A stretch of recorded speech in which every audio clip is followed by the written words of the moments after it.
Hello વિદ્યાર્થી મિત્રો, કેમ છો બધા? મજામાં ને? મારી આ યુટ્યુબ ચેનલમાં આપ સૌનું સ્વાગત છે. આજે આપણે જોઈશું 11th સાયન્સ ચેપ્ટર 4 રાસાયણિક બંધન એન્ડ આણ્વીય રચના. તો હવે આજે જોઈશું આપણે અષ્ટકના નિયમની મર્યાદા. અષ્ટક પૂર્ણ કરવા માટે કેટલા જોઈએ? 8 ઇલેક્ટ્રોન. તો હવે જુઓ, એના 3 નિયમ છે. એમાં પહેલો છે મધ્યસ્થ પરમાણુનું અપૂર્ણ કોષ્ટક. અપૂર્ણ એટલે કે અડધું, એમ પૂરું થયું હોય ના એવું. તો કેટલાક સંયોજનોમાં મધ્યસ્થ પરમાણુની આસપાસ ઇલેક્ટ્રોનની સંખ્યા 8 કરતાં ઓછી હોય છે. હવે જે ઇલેક્ટ્રોન હોય એની સંખ્યા કેટલી? 8 કરતાં ઓછી. તો જો આમાં LiCl, BH2, BCl3. તો LiClમાં દેખો, આ 1 ને 2 અડધું છે, આમાં 2 જ ઇલેક્ટ્રોન છે, પૂરા થતા નહીં. BHH બરાબર, આમાં 1 2 3 4 4 જ ઇલેક્ટ્રોન છે, પૂરા થતા નથી. પછી BClCl 2 2 4 ને 2 6 જ ઇલેક્ટ્રોન છે, આમાં બી 8 ઇલેક્ટ્રોન પૂરા થતા નથી. અહીંયા છે AlCl3 BF3, આમાં પણ પૂરા થતા નથી. એકી ઇલેક્ટ્રોન અણુઓ NO અને NO2 જેવા એકી સંખ્યામાં ઇલેક્ટ્રોન ધરાવતા પરમાણુ માટે આ નિયમ સંતોષકારક નથી, એટલે કે બરાબર નથી.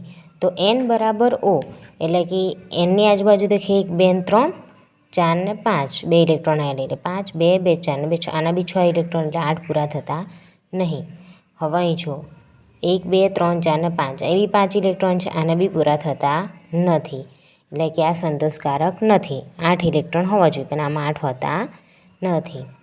પછી અહીં દેખો, વિસ્તરિત અષ્ટક 3D કક્ષકો ધરાવતા પરમાણુમાં કેન્દ્રની આસપાસ 8 કરતાં વધુ ઇલેક્ટ્રોન હોય છે, ત્યાં આ નિયમ લાગુ પાડાતો નથી. હવે 8 કરતાં વધારે હોય કે 8 કરતાં ઓછા હોય તો પણ નિયમ લાગુ પડાય નહીં. તો જો Fમાં 1 2 3 4 5 6 7 8, ઓહો 8 છે. પછી Pના દેખો 1 2 3 4 5 6 7 8 9 10, આના તો 10 ઇલેક્ટ્રોન છે, એટલે આને લાગુ પાડી શકાય નહીં.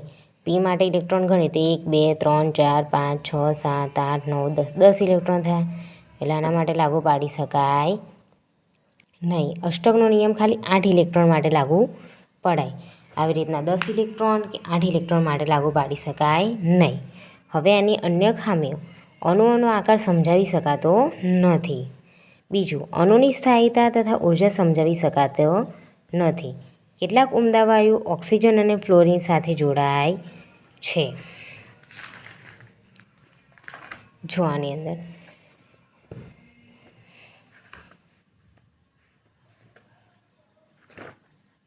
8 ઇલેક્ટ્રોન પૂરા થવા જોઈએ, બરાબર.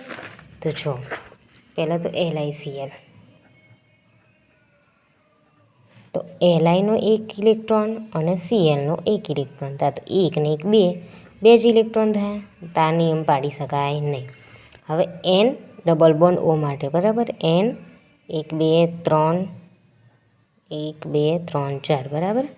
જો 1 2 3 4 5 5 6 7 7 ઇલેક્ટ્રોન થાય. દેખો 1 2 3 4 5 6 અને 7 ઇલેક્ટ્રોન થાય. આના દેખો 1 2 3 4 5 6, આના કેટલા થયા? 8 ઇલેક્ટ્રોન, પણ આના થયા નહીં, એટલે આ નિયમ લાગુ પડાય નહીં. શું કીધું છે? એકી સંખ્યામાં ઇલેક્ટ્રોન ધરાવતા પરમાણુ માટે એકી સંખ્યા, એટલે કે બેમાંથી ગમે તે એક બી 8 ઇલેક્ટ્રોન ધરાવતા, આના માટે નિયમ પાડી શકાય નહીં. બેઉ માટે સરખું હોવું જોઈએ. આના માટે બી 8 ઇલેક્ટ્રોન હોવા જોઈએ, આના બે માટે બી 8 ઇલેક્ટ્રોન હોવા જોઈએ, પણ અહીંયા તો ખાલી ઓક્સિજન માટે 8 ઇલેક્ટ્રોન થાય, નાઇટ્રોજન માટે થતું નથી, તો આ નિયમ આવે નહીં. હવે વિસ્તરિત અષ્ટક એટલે શું કહેવાય? 8 કરતાં વધુ ઇલેક્ટ્રોન. હવે જો P F F F F F, બરાબર, 2 2 4 5, આ 1 2 3 4 5 6 7 8 9 10, અહીં તો 8 કરતાં વધી ગયા, એટલે આ નિયમ પણ આવી શકે નહીં. આ નિયમ ખાલી 8 ઇલેક્ટ્રોન માટે જ આવે. અષ્ટક પૂર્ણ કરવા માટે 8 જ ઇલેક્ટ્રોન જોઈએ, બરાબર. અષ્ટક પૂર્ણ કરવા માટે 8 જ ઇલેક્ટ્રોન જોઈએ, ના 8 કરતાં ઓછા જોઈએ, કે બેમાંથી એક 8 ધરાવે એવું પણ ના ચાલે. એક 8 કરતાં ઓછું ધરાવે અને એક 8 જેટલું ધરાવે તે પણ ચાલે નહીં. પછી 8 કરતાં વધારે પણ ચાલે નહીં, 10 બી ના ચાલે. તો અષ્ટક પૂર્ણ કરવા માટે 8 ઇલેક્ટ્રોન જોઈએ. દેખો, આજે અષ્ટકના નિયમની મર્યાદાઓ જોઈ. ઓકે, જો તમને આ વિડીયો ગમ્યો હોય વિદ્યાર્થી મિત્રો, લાઇક શેર અને સબસ્ક્રાઈબ કરજો. મળીએ નેક્સ્ટ વિડીયોમાં. Bye bye.